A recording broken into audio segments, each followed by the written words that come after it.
Welcome to the I Choose Health podcast. I'm your host, Stefan Lessie. Today, we have model, actor, and advocate Matthew Carter joining us on the show. It's very important as you hold on to that dream. There are moments when you're going to doubt yourself. There are rough times that are going to come, but they have not come to stay. They have come to pass. It's very important for you to know that. Don't say I'm having a bad day. Say I'm having a character building day.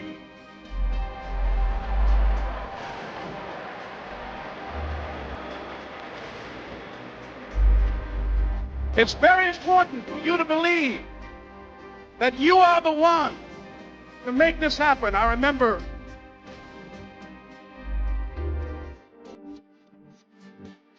Just starting the pod off with some positive energy from motivational speaker Les Brown. We're sharing that clip from our sister YouTube channel, Growth Inspired, and there we share inspirational messages for you from different motivational speakers around the world. Now, for some health updates. This first study is coming out of the University College of London, and it states that any activity is better for your heart than sitting. It says, replacing sit-in with as little as a few minutes of moderate exercise a day tangibly improves heart health, according to new research from University College of London and the University of Sydney. This next study is coming out of the University of Granada in Spain, and it's saying that scientists are showing for the first time how many steps it takes each day to reduce the risk of premature death. And they're stating that it's going to be about 8,000, which is equivalent to walking 6.4 kilometers. This international study, led by the University of Granada, has provided the first scientific proof for how many steps you need to take per day to significantly reduce the risk of premature death. 8,000. Given the average length of a human stride, 76 centimeters for men and 67 centimeters for women, taking 8,000 steps is equivalent to walking approximately 6.4 kilometers a day. Researchers have also shown that the pace at which we walk has additional benefits, and that it is better to walk fast than slow. With regard to the risk of dying from cardiovascular disease, most of the benefits are seen at around 7,000 steps. Now, let's get into the interview.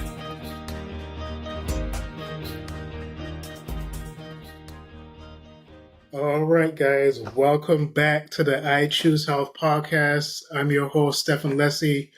We're back for episode 2. Last week, the episode with Honore was amazing. We got to go into his life and, see his journey, his health journey, and his journey as an R&B artist. And today, I'm really excited for who we have. But before we get into that intro, before we get into who we're going to speak to today, there was a song that was playing on my mind, and there's a song called All Day Praising You by Billy Gaines. Now, he's an old gospel singer from the 80s and 90s. And, I really wanted to get that played here in the studio, but, was having some technical difficulties. But it's, our next guest is definitely someone who's really keeping the praise front and center, right? And if you've seen his lives, you know what I'm talking about. He really brings that encouragement, really brings that inspiration. And, without further ado, I'm going to introduce it. Ladies and gentlemen, we have model, actor, dancer, instructor, producer, director, advocate, and entrepreneur. And might I add, share specialist. If you've had a chance to view his live videos, you've seen him try to encourage and empower people at the start of the day.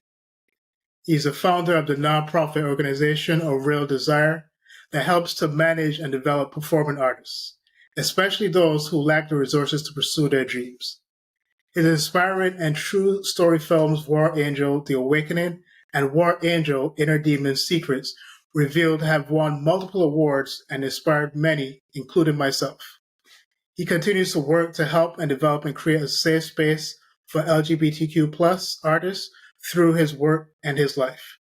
he continues to remain strong in his faith despite his challenges, and I'm excited for him to delve deeper into his experiences and insights in the show. He's also here showing us what fit and healthy looks like after 40. All right. Audience, please help me welcome Matthew Carter to the show. Thank you so much for having me. It's such an honor and a pleasure to be here. It's definitely a pleasure to have you. And, we want to kind of go back to, Daytona, Florida, where you were born, where you grew up. And, you see that you were born to, Gene Grant Miley and David Lee Carter II. And that you said from early that you shared a love for the arts since your childhood. Now, what was it? Whether it was a play, a painting, or a movie that created this deep love in you for the arts? Could you maybe share with us what that was, if there was one thing? I honestly don't know what inspired it. You know how when you're a child, you just have a love for something and then you just want to express it. So that's how it was for me. And I was able to actually get the chance to express that in third grade for a play that we did for Christmas. And I played just the Christmas elf that came out to let Santa know that something was happening on the roof. And I was a little anxious, but at the same time, it was. I think that's what really kind of got me going a little bit more, because that adrenaline rush is something that I found that I really, really loved, and also the response from the audience as well. So it was just something I enjoyed doing, and the reaction I would get from people and the smiles that I would see on their face, it's still something in me to move forward in that.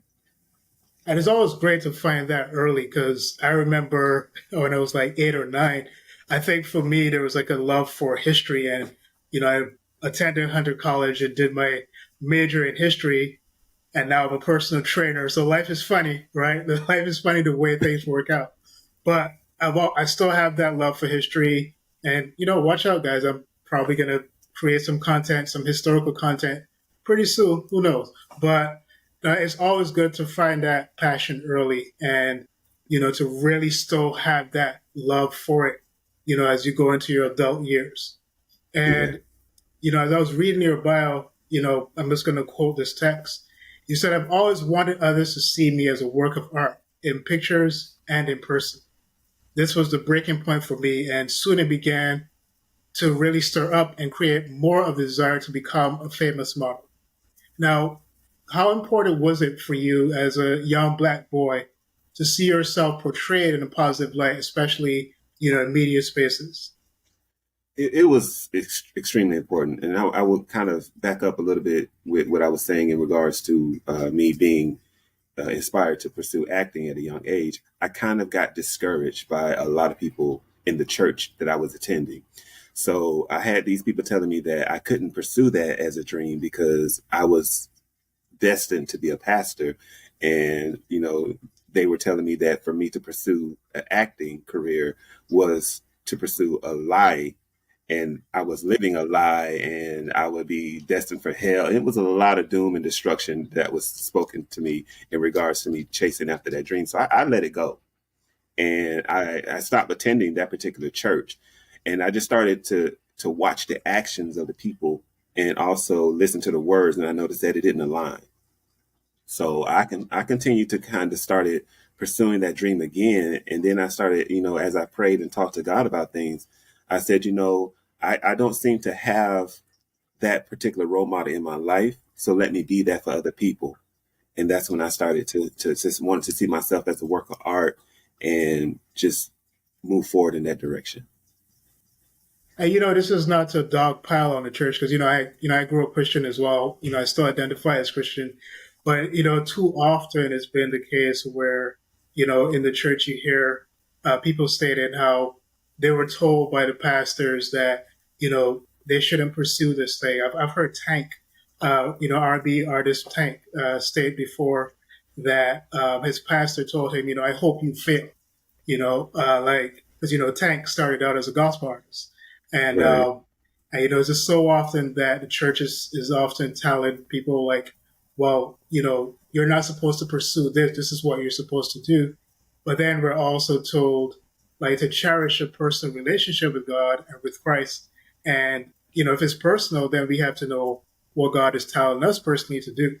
So, it's good that the church probably has our best interests at heart, but, is this what God wants us to do? And so, I think sometimes it's really important for the church to kind of take a step back and, really allow people to experience and, let their talents come forward, And so, Correct. yeah. And that's kind of, I don't mean to cut you off, but that's another reason that's something else I should say that played a part in me wanting to be not just a piece of seen as art, but the role model and everything else, because it's not every church, and which I found was the good thing, and it brought it to my attention to just be aware of the people in the church, because unfortunately, a lot of people, or some people, um, they don't really speak to your life what God has said to them. They speak into your life of what they want for you, and they don't actually try to take into account or just even resonate on what you want. They just seem to just put their dreams and aspirations on what they want you to be, and that was a big mistake, and it can be very detrimental to someone, because you're cutting off what could be a blessing for somebody else to allow them to pursue a dream that God has put into their heart. That's really true. And tell me first about your experience at First St. Peter AME in Stone Mountain, Georgia, and your dance and drama ministry. Is this where you derived like the mime work? Yeah, and this was actually one of the churches that really helped me to see and understand. It's so many things that transpired at this particular church. I mean, I saw the Mime thing for the first time, and I was like, this is something I feel like I actually want to engage in. And I just did it. And because of the way I did it and the way it was healing people, they ended up making me the director over the dance and drama ministry, which I fought against at first. And I was telling the pastor, I don't think you want me to be the president of that. He was like, why? And I was like, well, I was diagnosed with HIV, Pastor, and on top of that, I'm labeled gay. I don't think that's going to be accepted in this church. And I just opened up to him, and he said, Brother Carter, you just confirmed you're the person that I need in this position, and it helped the church to grow. And I think what he saw was your honesty and your heart. I think that's what he saw in that Yes, moment. yes. And I just had a thought, but we know that faith is a very personal thing. Do you think that your time at this church really solidified or really laid a strong foundation for how your faith will play out later on in the decisions that you would have to make throughout life? It did, and it allowed me to open my perspective, broaden my horizon, and see so many different layers of people, see so many layers of possibilities. And that's actually where I started my organization, and I aligned it with the church, and they will allow me to do talent shows there. And it was actually the very first talent show I did was at that particular church. So it really opened so many doors, and it opened my eyes to so many things, and just really helped me to grow. And kind of speak to a real desire, like really delve into that, the origins, what the motivation, kind of get into the org and really explain the origins of that. That it's so funny because the organization was started by accident. I would go to casting calls, and something just was instilled into me. I didn't have an agent. I've never really had an agent. I've always been freelance, and I was like, I don't have an agent, but I need to put something on my cards, my business cards that I designed as comp cards, miniature comp cards, in my resume. I need to put something on here to, you know, inspire myself, encourage myself. And I just kept saying, I have a real desire. I'm going after everything that I want. I have a real desire. So I said, that's a very powerful, sentence. The three little words, a real desire. So let me just make sure I just see that. As long as I see that, I don't know, affirmation. I don't know what you want to call it, but I put that on my card. And as I would go to these casting calls, everyone said, oh, that's your agent? No, no, no. I would say, no, that's not my agent. That's just something I have. It was like, oh, that looks like an agency.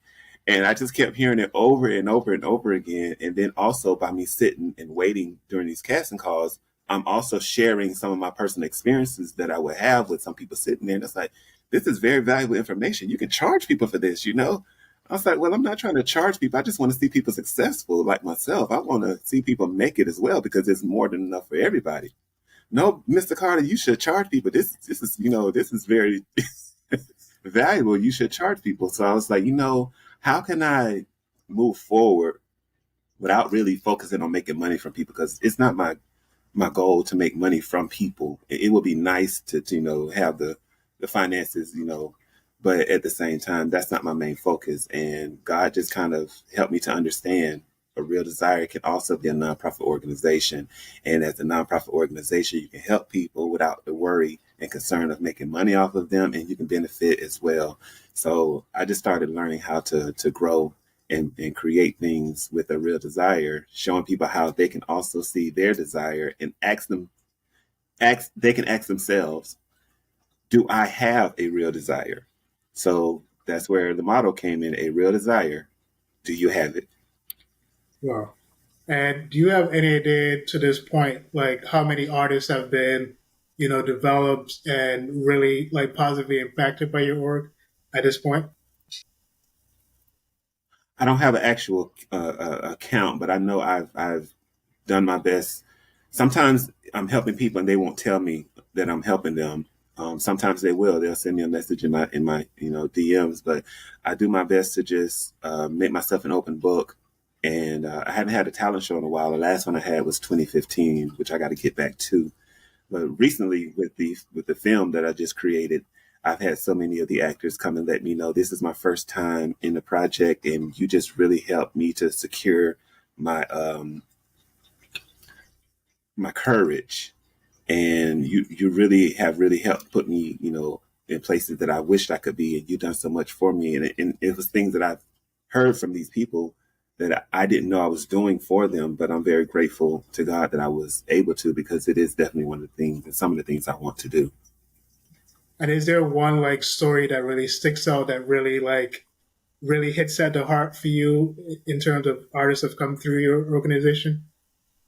I know it was one young lady named Sonia Collins, and she was letting me know because of her age that a lot of people didn't want to give her an opportunity. They didn't even give her the chance, simply because of that. And because I simply allowed her to be in the fashion show, it gave her so much courage to face so many things. And she would cry to me and say, you have done so much for me. You have restored my faith and my courage and my talent and my dream. And her story is a really amazing story. So that's definitely amazing. Like especially to enliven that in someone who's older. I know that it's really hard to do that for someone who feels like they're kind of past their best, and they don't really see much that's going to come from it. Now, Yes. I want to kind of really delve into your story at this point. And, this is, as I said to you before, that your story really encouraged me because I've been in situations not even close to what, you've been through and been like significantly discouraged, and, you shared that after being told by your doctor that you were going to die of AIDS, that you said, I decided that I will not die but live. And I will help who I can, when I can, while I can, before God calls me home. Now, faith in God and faith in God is very important to you. And how were you able to tap into such a strong faith, with these circumstances? Well, it goes back to my childhood. And I mentioned that I stopped going to the church that I was attending, but just because I stopped going to the church, I didn't stop having a relationship with God. So I was able to build a personal relationship with God and get a lot more understanding. And I was told as a child not to question God, but I still questioned him anyway, because for me is you can't get an answer to something if you don't ask the question, which makes no sense to me to not question the source of the person or the question that you're wanting to know. And he really just showed me so many different things through that journey, through my journey as a child. up until my adulthood. And it just allowed me to just understand and believe who he was, despite of what other people were saying. And so when the doctor said what he said to me, I would just relay and just remember stories in the Bible that I read about that I also personally experienced. And I just had an understanding if he did it then, he can still do it now. So when the doctor said what he said to me, I said, I hear what you're saying, and you're going by science. But I understand there's another level beyond science, and I'm going to apply that to my life as well. So you do what you need to do, and I'm going to do what I need to do, and I'm going to trust the God that I serve and believe in. And he made things happen for me to the fact that doctor had to quit his job and go do research to figure out how things happened for me. Wow. That's really inspiring. That's oh man. And I can see that's, even to this day, however many years ago that was, I can see how personally it's still, you still feel it. Like Yes. those brand new. And, for those listening, like I couldn't even begin to try to even think in that train of thought at that moment, just hearing that news.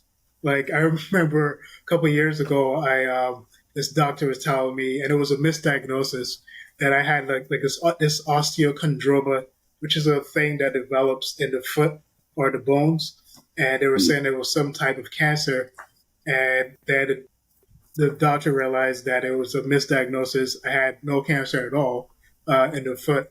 And I remember just feeling that like discouragement, like right away, kind of despondent.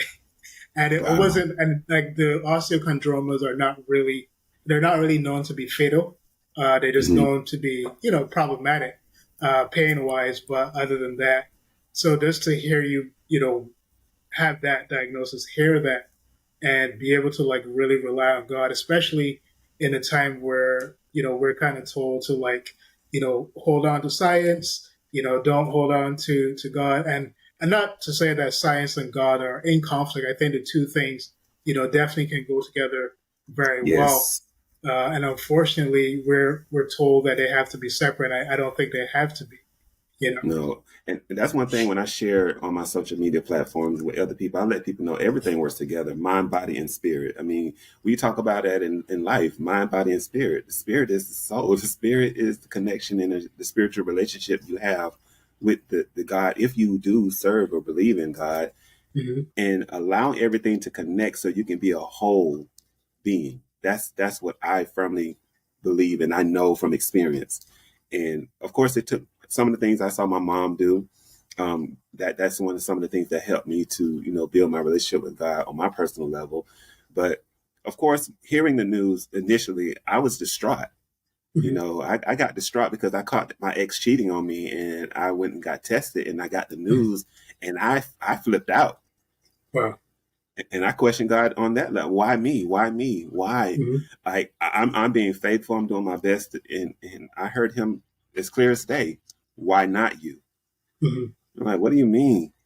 Because I know you will not throw me away. I know you will not go back on like your word like some other people do when they get bad news. You still have faith despite the bad news you get. You're still going to let people know about the good despite the bad news you get. So I know it's unfortunate, but I want to use you. That's why you. So stop speaking life, stop speaking death into your life. Because I was like, you gave me this mark of death, because that's what we would call it in Florida. Oh, it's the kiss of death. It's the death sentence. And I was like, and he said, stop saying that. You're speaking death into your existence. Speak life into your existence, and you will live. This is not the end of you. And it has literally been a platform to help other people deal with the same situation so they can understand that your tongue speaks life into your existence. It speaks whatever into your existence. So if you want to speak death, it's going to, cause death, but don't speak death into your existence. Speak life despite the diagnosis. And since that diagnosis, how many years has it been since the diagnosis? Oh my goodness, it's almost 20 years now because it happened in 2007. Wow. Oh, that's amazing. And, I was watching the War Angel, the Awakening, and I just love how, you play out with the good forces and the evil forces. And, it's just interesting to hear, how the good forces are saying, well, he's covered, and then the evil forces are saying, like, well, we have to like really work and try to figure out like what's going on because he's covered. And, I love the fact that you put that in the film because there's an extent to which, people with your diagnosis and the way that you identify will say, well, there's no way that he's covered by God. Like there's like the things he's doing, what he's going through in life, there's no way that he's covered. And I like the fact that you put that in there to show that God is working through everyone and is trying to work with everyone, and so kind of speak to your, I guess, your mindset and particularly that part of the film, and I guess as you were playing it, going through the storyline and trying to really bring a strong message out. Well, that was one of the strong messages that God wanted to make sure that I put as part of the film. That was one of the reasons for the story, to let people know just because you're gay, just because you're diagnosed with HIV or AIDS, just because you're diagnosed with whatever you've been diagnosed with, that is not your punishment. Despite some of these people in the churches are telling you, oh, you're being punished because you're gay, that means you're going to hell. No, that does not mean that. That just means that you are unfortunately in a situation because somebody mean, conniving, probably tried to control you, or because that was one of the ways my ex was trying to control me and keep me by giving me HIV. And unfortunately, we meet some people who don't believe in God, or you got a lot of people that serve a lot of different things out here. So it's just important for us to understand God still loves us, and it's still, you still are able to build a relationship with him if you want to. You still have the opportunity to do that. And I want the people in the church who are doing that to stop. Stop telling people they're going to hell because they're gay. Stop telling people they're going to hell or their diagnosis is a sickness because of them being gay. That is not a gay disease. Everybody can have or contract it if they don't practice safe sex or if they're not careful. Be aware of who you have in your circle, in your environment, in your atmosphere, and just do your best to take care of yourself. If it does happen to you, understand that you are still loved, but you have to understand that for yourself and move forward in a positive direction. Yeah. And it's interesting. The one thing that's kind of coming out to me as you're saying this is that it seems like a person's perception of God, like a perception of the type of person that God is, can really have either a negative or a positive impact on their mental health. Yes. Yes. And that's again where the mind, body, and spirit comes into play, because you have to really understand it in your mind to even move forward spiritually. Because I have a guy that I'm trying to mentor to who's dealing with, a mental illness. And I let him know when I do get a chance to talk to him, we have to do our best to exercise our mind and understand it in our mind first. Because if things happen on a spiritual level, you're not going to understand it if you're not able to, process it in your mind. Then there are certain things that you can't process. And if you try to over process it, as opposed to just saying, okay, I know where it came from and just let it be that, then you're going to drive yourself crazy, even worse. So yeah, your mind definitely plays a major part with understanding what's going on, and then understanding sometimes it's a spiritual fight, sometimes it's a physical fight, sometimes it's a mental fight. Yeah. And that's one of the reasons I wanted to talk to you because, on the I Choose Health podcast, we want to really stress that health is way more than how you eat and how you exercise. I think we kind of laid the foundation last week, was that the foundation of your health really starts in the mind. And if that's not strong, then everything else is going to be weak, And so I really want to talk to you today because as you're able to have such a healthy mindset to deal with your challenges, to be like, okay, this is a challenge and God has made me strong enough to deal with these challenges, right? Yes. And so that's something that I think is really important to explore. And this is why I wanted our audience to hear your experience and to hear how your mind was continually fortified throughout this time, and it still continues to be fortified till now.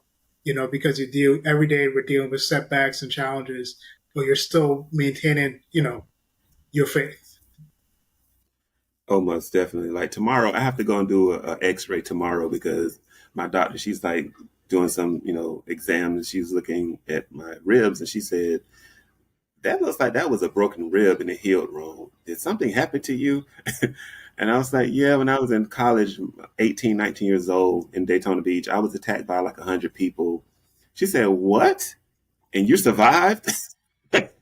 I said, "Yeah, apparently, it was a lot that happened that night that a lot of people can't explain." Um, and so as my mind is processing a lot of things I survived that a lot of other people didn't, it's doing something to get me to understand a lot. Also, in my mind, understanding the reasons why I want to physically be healthy. I push myself so hard. So the diagnosis, I let people know. Just because you're diagnosed with something doesn't mean you have to look a certain way. Because unfortunately, people think when you're diagnosed with HIV, you have to look a certain way, and that's not the case. So I like to show that with my physical fitness as well. And then on top of that, being over the age of 40. So I joke about that with a lot of people. I say, I'm over 40, but my knees still work.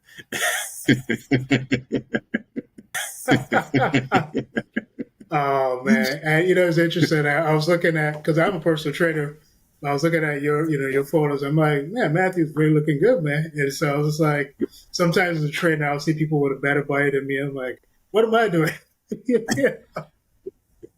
But No, I'm just, for me, it's a competition. I've been very competitive since elementary, and I'm uh, competing against HIV because I do understand some of the things and the side effects for it. Like, for instance, one of the things with having HIV is a possibility of called body fat morphine, which means the body fat on your body can move from one spot to another.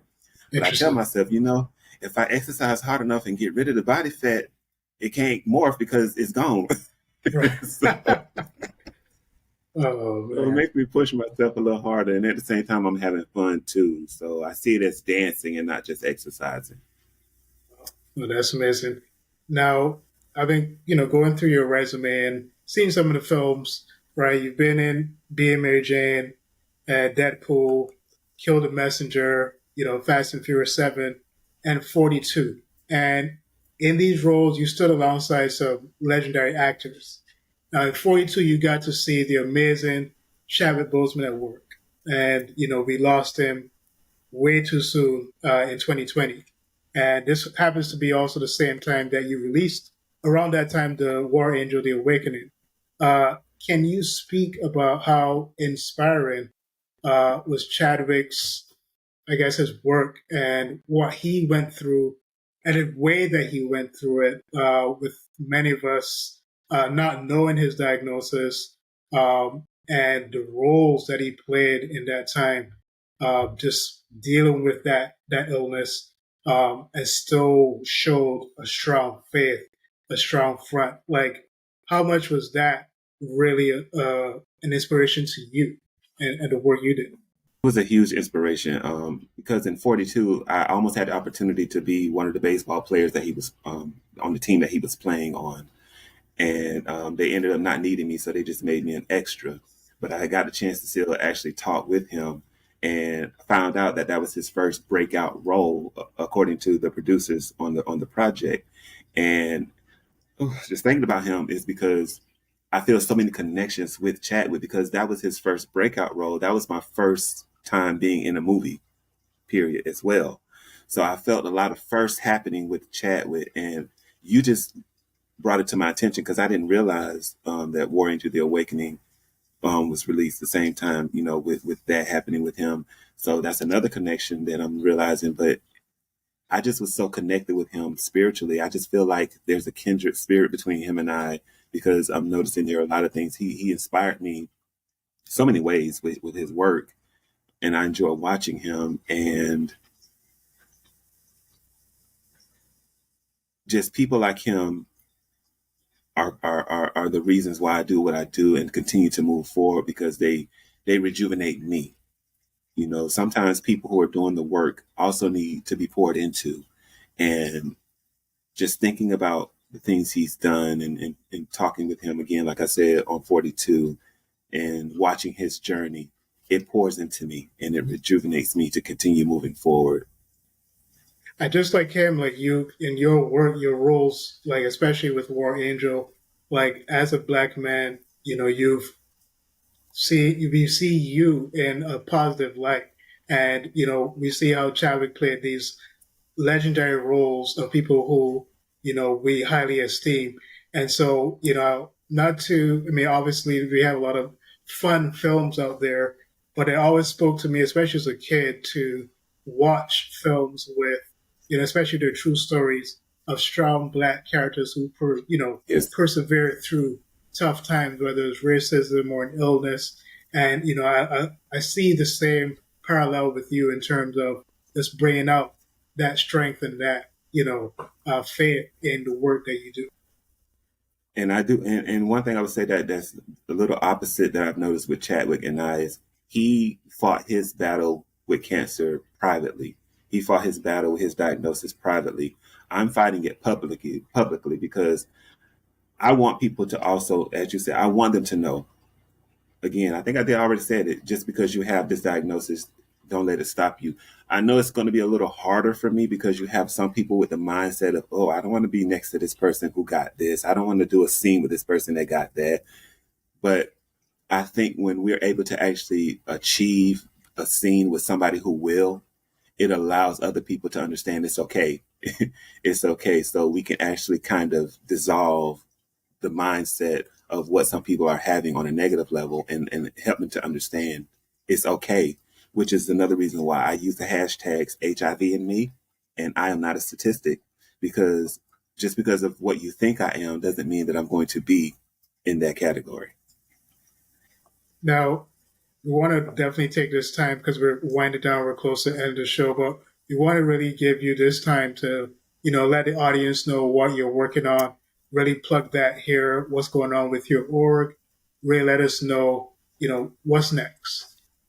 What's next right now? As you know, I self-published the books. I don't know if you actually knew that or not, but War Angel: The Awakening and War Angel: Inner Demons, I actually self-published the novels, and they're available on Amazon and a few other platforms.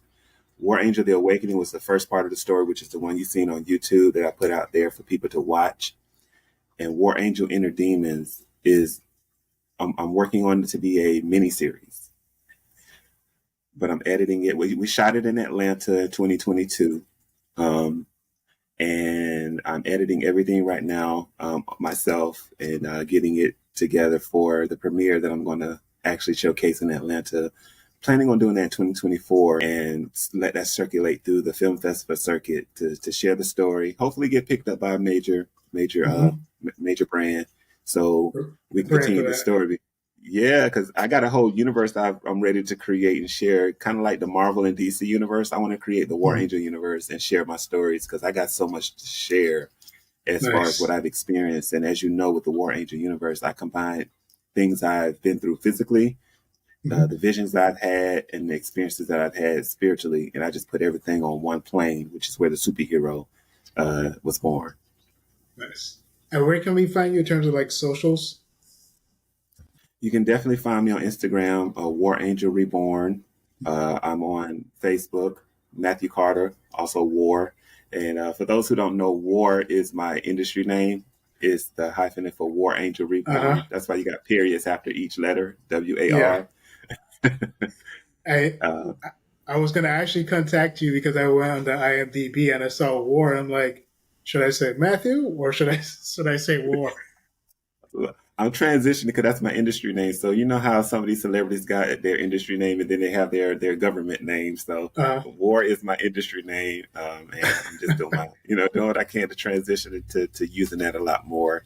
And yeah, I mean that's War Angel Inner Demons. It's been very tedious because I've teach myself how to do a lot because a lot of people are coming at me for the wrong reasons to help me with the project. But I need to make sure the right energy is being put into this project because again, what I do is not for me. What I do is to hopefully inspire, help other people so they can get strong enough to deal with their demons and come out on top because even if they're not aware, even if they don't want to believe it, this battle is more than a physical battle in life. Mm-hmm. And some of us have to sometimes fight for other people who are not aware of what they're being attacked by, and to ensure they're safe and secure. Right. Yeah. We got to do what we got to do. And as you say, you know, like I think the scripture says, like, we war not against flesh or blood, but, you know, principalities and powers. Yeah. So it's like, I think that's one thing we need to recognize. And sometimes even like the lies we tell ourselves about ourselves, saying that, you know, this is what we're limited to, you know, we can't go beyond that. Like, those are things that, you know, kind of act as principalities and powers against us, you know, keeping us from actually realizing our potential. Yeah. And as you said, with what I quoted, I'll do what I can, when I can, while I can. That even applies to me creating this project. I may not have the money that these major, companies have, but I'm going to do what I can with what I have as best as possible. Oh, that's amazing. Well, guys, we have another good one today with Matthew. I really enjoyed our time with him, the insights that he shared, his strong faith. And I hope that you guys are able to really hold on to something here where, you know, you are going to really make health personal and, you know, really make it personal about